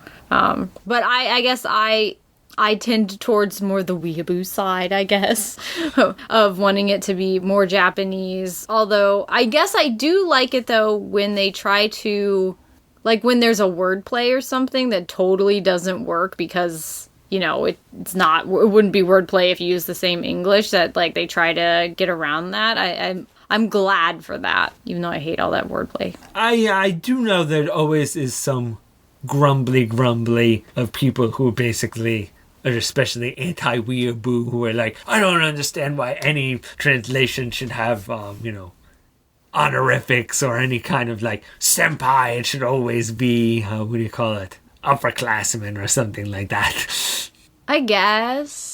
I guess I can see where they're coming from with that. It's just one of those things where, because you would never say that if you were speaking English, I feel like it, in a way, it makes more sense to keep it a little more Japanese because, like, I would never, like, call anyone in my school that was about, like, I wouldn't be like, oh, upperclassmen! Like, I would never say that to a person. I mean, maybe you would refer to some people as, like, seniors or something, but that would be because, like, they're, like, in their whatever. I don't know. I feel like the way that people relate is so different that, in a way, it makes sense to me to leave it, but I can totally see the other way around on that. I mean, once again, it's one of those things of, like, it's always an art. It's always kind of knowing your audience and who you're going to be marketing to, and, and there's no, like, once again, as much as certain people will proudly state that it's their way or the wrong way, a lot of times it is more of a personal preference and, just trying to make the most number of people happy as opposed to everyone, which will never happen. All right. So now to wrap up this section, we have another question from Twitter, which is, what are our personal highs and lows for the industry recently? My personal high will definitely be, since it said recently, I'm going to go with Crunchyroll manga. I mean, the fact that I can read Space Bros and, we got Yamada-kun and the Seven Witches, which would have been just like one of those series that I complained about at convention panels like a few years ago. And, that one day, considering how it's popular, we might get Yankee-kun to Megane-chan legally. That would be so wonderful. And even stuff like Silent Voice, which I feel like would just be this kind of like niche thing that people would be like, no, you should really read this. That's getting a physical release. That is without a doubt my like most recent. Yeah. Like, thank God that somebody finally was like, gave us the, one affordable price, all you can eat manga thing that people were requesting for so long. And they have a really nice selection of titles. In fact, they add so many titles that I'm like, I have hard enough time just keeping up with the titles that I already follow. And I'm like, man, I should check out this one and that one. And not you, darn, the one about like, running the hotel management one, where it was like the the creepy one I'm talking about that they put on there. Not you, but several other titles look really interesting that I'm almost scared to start because I'm like, oh man, will I find more series that I love on this thing? I guess my personal high is, and we haven't really talked about them, and I feel like they totally deserve a shout out, is Discotheque and their insanity about licensing old shows and past popular series. Like most recent, they've really just, I feel as though every time they announce something, everyone's more surprised than the last time. And, they've been releasing a lot of Lupin. Most recently, they picked up Yorodin Samurai Troopers, also known as Ronin Warriors. I was ecstatic to hear that they'll be releasing that, and so I maybe I'm showing how, I guess my age a little bit, that I'm most excited about kind of these old school releases, but I'm really happy, and I don't mind that their sets are very simple, they're very basic. That's fine. If that's what you need to do to get us these titles, I am perfectly happy with that. That is totally okay, and makes me happy that I can own some of these things finally. I mean, I remember just Pat's being like, I cannot believe that I can go home and look on my shelf and see Mazinger Z and be like, and that's legal. And I could just watch it in, and I'm like, as far as the low point in the industry for me, I'm going to go back to something we were already talking about, which was going back to the big packaging and these more expensive sets. Except I'm going to talk about the stupid Funimation double Blu-ray box sets of Cowboy Bebop. There's so many anime fans that we need to have multiple editions of things. So now there's an Amazon exclusive set, and then there's the Funimation exclusive set that comes with different tchotchke items and stuff like that. And I just resent having to choose. It's not like I really especially want one over the other or something. I just don't like that they exist at all. We've waited so long to get these Blu-rays. Stop fucking around with them. I mean, I know that a lot of times the anime industry is envious of the more big boy, movies things. But nobody likes it when movies do it, and everybody super resents it. You shouldn't copy the horrible practices that nobody likes of the big boys. I was thinking more of video games that kind of remind me of Well, that's another, bigger industry that you should not copy their major things that makes nobody happy. I just don't see the purpose of it at all. Whatever. I mean, I'm just going to buy one. It's not like I'm going to not buy a set, but I don't like the idea of it, and I just find it frustrating and annoying. And of course, it has to happen with this one show that's really special to everybody. I mean, as long as there's a normal set, that's all that really matters to me. But yeah, I definitely get your frustration. It feels like, can't you just make a nice special edition and just sell it through regular outlets everywhere equally? Why do we have to play Sophie's Choice of where I buy stuff from? Plus, I don't want it to set some weird precedent where this is what they'll do for bigger titles. I don't know. You know what I mean? It's oh, does this set a bad example of, or is this something that's very specific to this title because they know, it has this kind of broader fan base and things like that. And I feel the other problem is that it's Cowboy Bebop, so Cowboy Bebop will be successful, and every once in a while, not all the time, but certain companies go, it was successful here, so we'll do it with this title. It's no. That was Cowboy Bebop, or that was this big title. So it worked because it was that title, but it can't work with this moderately popular show. And you've seen that happen before. Where's my weekly subscription-based Shonen Sunday? I want to read Hayate every week legally. Plus, I can sample a whole bunch of other Sunday titles. And maybe you guys can actually make Sunday popular again by doing that. Just my tip to you, Viz. Not that you listen, but whatever. And, also, when are they going to start streaming Pretty Cure? So I can just watch. Yeah, what's up with that? Come on. I mean, yeah, I understand why you don't license every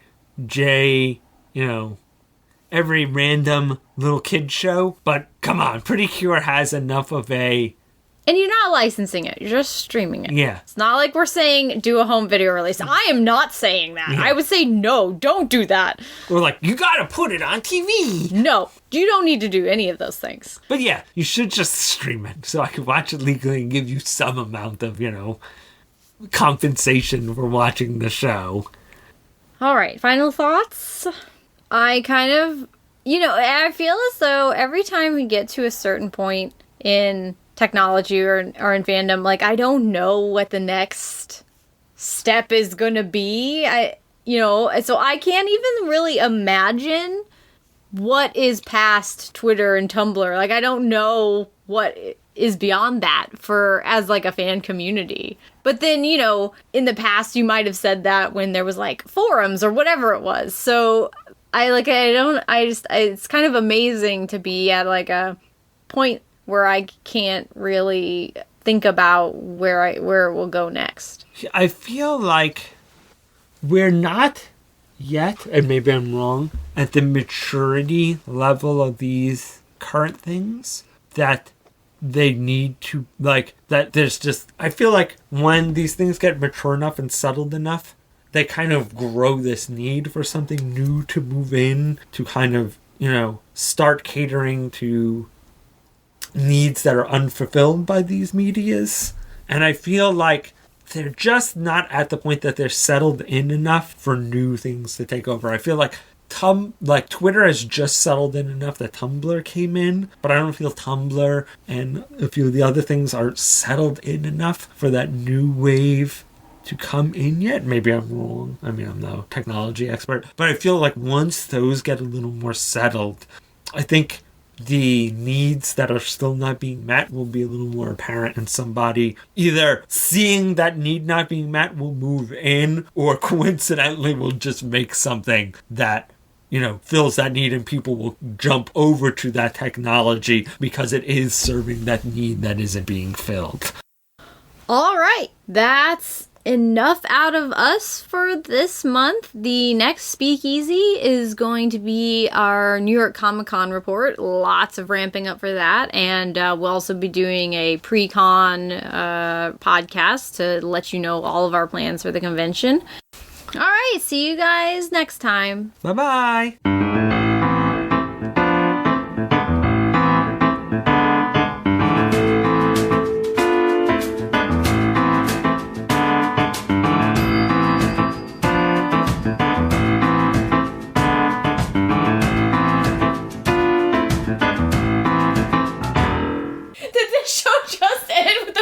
Murdering someone for a sandwich? Got them.